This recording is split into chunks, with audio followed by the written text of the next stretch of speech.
Good day, everyone. This is the Outline Defense of Group Z128. Our title is about the juvenile delinquency and pandemic protocols, challenges faced by barangay authorities. Introduction. Internationally, the act of committing a crime at a young age is known as juvenile delinquency.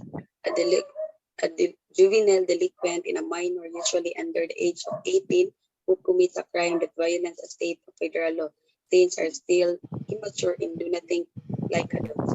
They are more likely to make errors and commit crimes over which they have little control. Teens can breach the law of the for a variety of reasons and a variety of teens become a juvenile delinquent as a result of the four prongs that make up sheltered family: a lack of communication, a lack of financial resources, and a lack of social and moral instructions, according to Villanueva 2016. In the Philippines, delinquency and preventive programs accounting majority of youth work because they are deemed minor and are not criminality accountable. Juveniles arrested by the peace officer after committing a crime are immediately turned over to the city's Social Welfare Development Office. Juvenile Justice and Welfare Act of 2006, also known as Republic Act RA 9344, provides them with protection according to the Philippines National Police. The PNP Women and Children Protection Center received reports of 2,158 instances involving minor offenders. The deep instances of the half and then occurred between January and December of 2008. The number of crimes involving kids increased by 18%. Drug usage case increased from 113 in 2007 to 145 in 2008, then indicates that there was been a 28% growth. This study highlights the impact of the COVID-19 pandemic lockdown on crucial aspects of daily life globally, including the juvenile delinquency affecting the pandemic protocols. It has been said that the crime happens anywhere in this world and it excuses no one, whether rich or poor, adult or youth and juveniles. The general public sees criminals as gruesome adults, hence it increases during lockdowns which add problems to the barangay officials.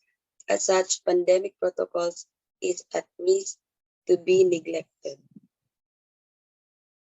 Juvenile delinquency. Juvenile delinquency, it was said, is practically a byproduct of fast urbanization, industrialization, and has nearly become a universal problem in most developed countries. There is no one reason or easy explanation for the emergence of delinquent conduct, but these are several factors that contribute to delinquency, including family factors, physical factors, and biological factors. Husain 2011. Pandemic protocols. This past review compiles and synthesizes research on COVID-19 and the early pandemics, epidemics, and infectious disease outbreaks effects on children. It includes recommendations for future research objects as well as a lesson for global and national responses to COVID-19. Evidence on the repercussions of pandemics includes orphanhood, sexual abuse and exploitation, and school enrollment, attendance, and dropout. Other pandemics and epidemics, such as COVID-19, have very little evidence, according to Barcadia 2020. Governments should embrace a broad and more comprehensive definition of instant learning in this regarding ensuring the educational activities are broadcast and delivered through from conventional means such as radio and television. Many children who would typically be at school are not at home or street connected youngsters spending more time on the streets due to the countrywide school closure imposed by the practically all governments throughout the world to control the spread of the virus. So,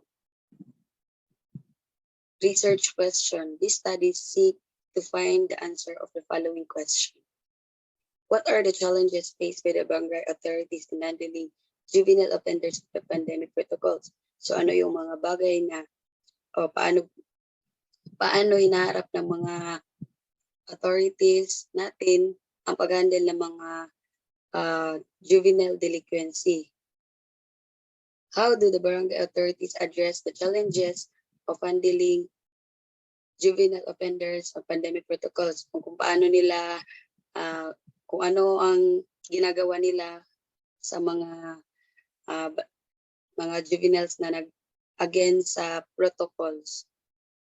What are their insights in effectively handling juvenile offenders of pandemic protocols? So we have a methodology.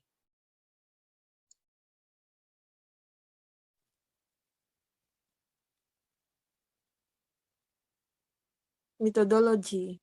Next one.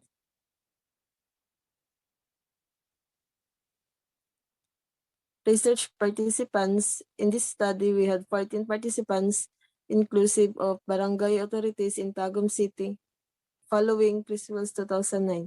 Recommendations in a qualitative study. The sample size should be between 8 to 14 participants in identifying the barangay authorities. 7 participants were utilized for the in-depth interview, and another 7 participants for the focus group discussion.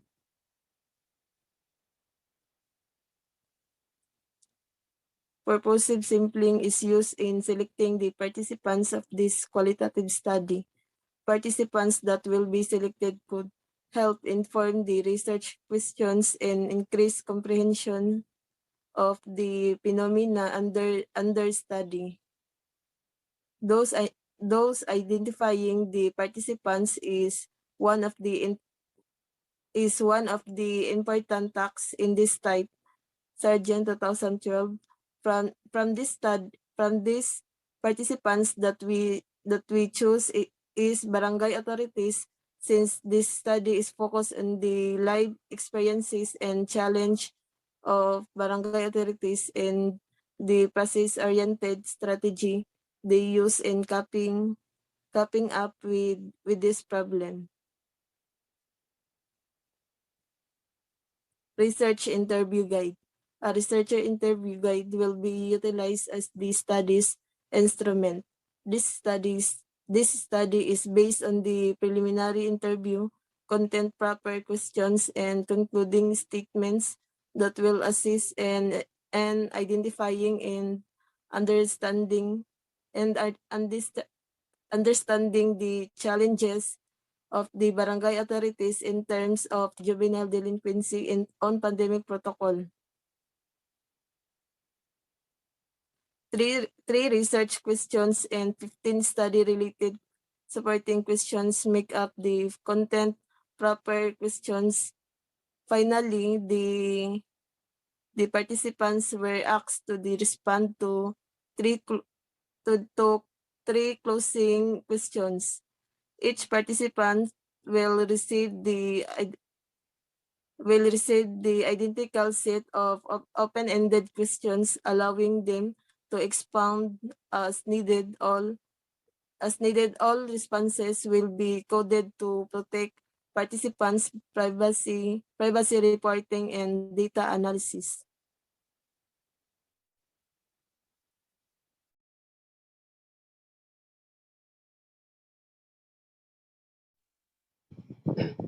Design procedure. This study is qualitative, engaging, and phenomenological approach. The qualitative study acknowledge that human experience are subject and involve various meaning. This design was highly recommended for the investigation of complex interaction and processes. Qualitative studies are based on contributing to a greater understanding of perception, attitudes, and processes according to Peyton 2002.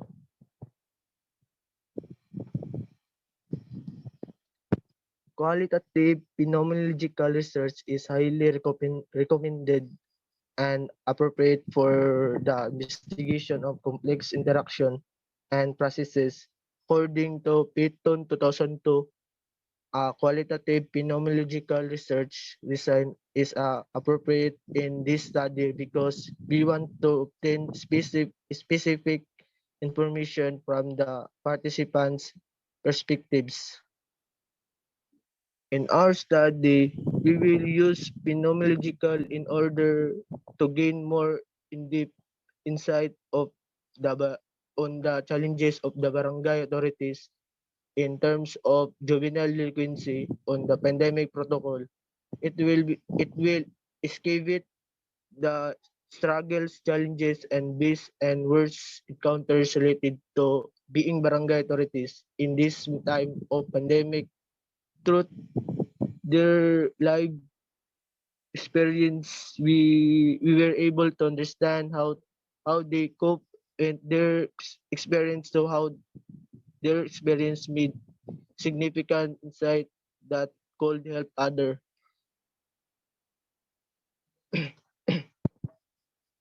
with with the aforesaid research design, we believe that this appropriate for this study since 14 barangay authorities in Tagum City is used as purposive sampling. These barangay authorities have lived experience in dealing with juvenile delinquency in this time of pandemics.